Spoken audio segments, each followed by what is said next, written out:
You have to trust in something, your gut, destiny, life, karma, whatever, because believing that the dots will connect down the road will give you the confidence to follow your heart, even when it leads you off the well-worn path, and that will make all the difference. Don't go around telling people what your story is. Everybody has a story. 80% don't care and 20% glad it's you. It doesn't matter about what happens to you. What matters is, what are you going to do about it? Easy choices, hard life. Hard choices, easy life.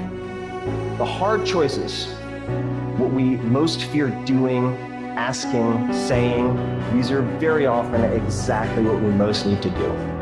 Are you interested in achieving these goals, or are you committed?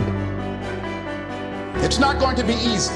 When you want to change, it's not easy. If it were in fact easy, everybody would do it. But if you're serious, you'll go all out.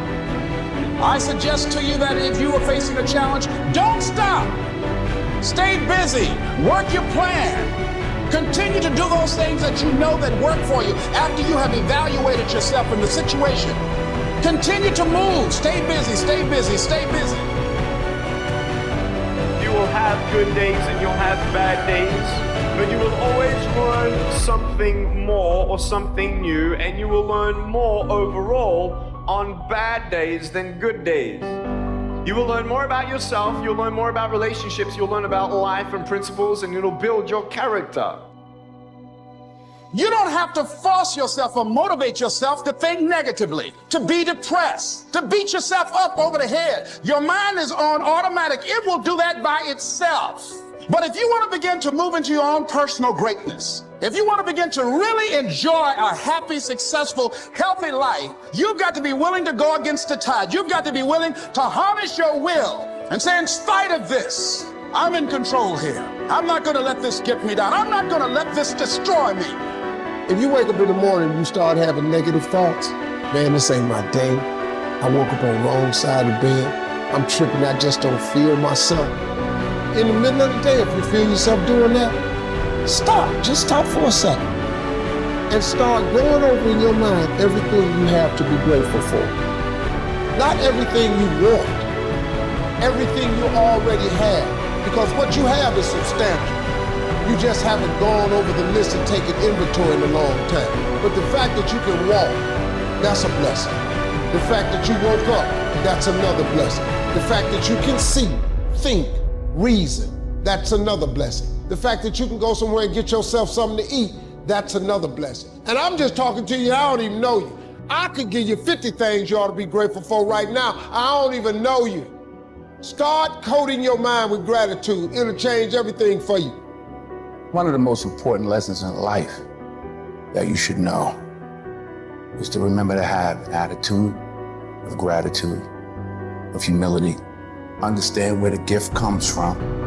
It's not mine, it's been given to me. Use what I have, use what you have to help others. You know, on your last day, you can't take it with you, but you can leave it here. One of the things limiting you from your income, your impact, a world-class life. You care too much about what people think about you. It is a neurobiological wiring. It served us thousands of years ago. We wanted to fit into the crowd because if we left the crowd or our social network, we would die of starvation or we would be eaten by saber-toothed tigers. Now we're in the modern age and we are frightened, we are terrified. Our amygdala goes crazy. Cortisol, the fear hormone, starts to pulse through our system if we leave the crowd. Everyone has an opinion. Why let the opinions of other people deny you from a life that will make history? It's very important that you engage in an ongoing process to develop you. Spend more time on yourself than what you've been spending. Working on yourself, talking to yourself, overcoming the negative conversation, that inner dialogue that's going on all the time, even when you don't want it to be there. You can't stop yourself right now from thinking. You can't do it. And so learning how to empower yourself, part of doing that is standing up to yourself. You've got to stand up inside yourself sometimes and say, shut up. I was going to give a presentation, and this voice inside of me saying, you can't do this, you don't have everything it takes. I shut up! I have a hat on my bills and you're telling me what I can't do. I have got to do it. You get scared sometimes. Your mind will go blank on you. Some people you will allow to unnerve you. And you wonder, what's wrong with me? I'm not crazy. That's why you got to learn to make a conscious, deliberate, determined effort to stand up inside yourself. Working on yourself, watching that inner dialogue, it will determine the quality of your life.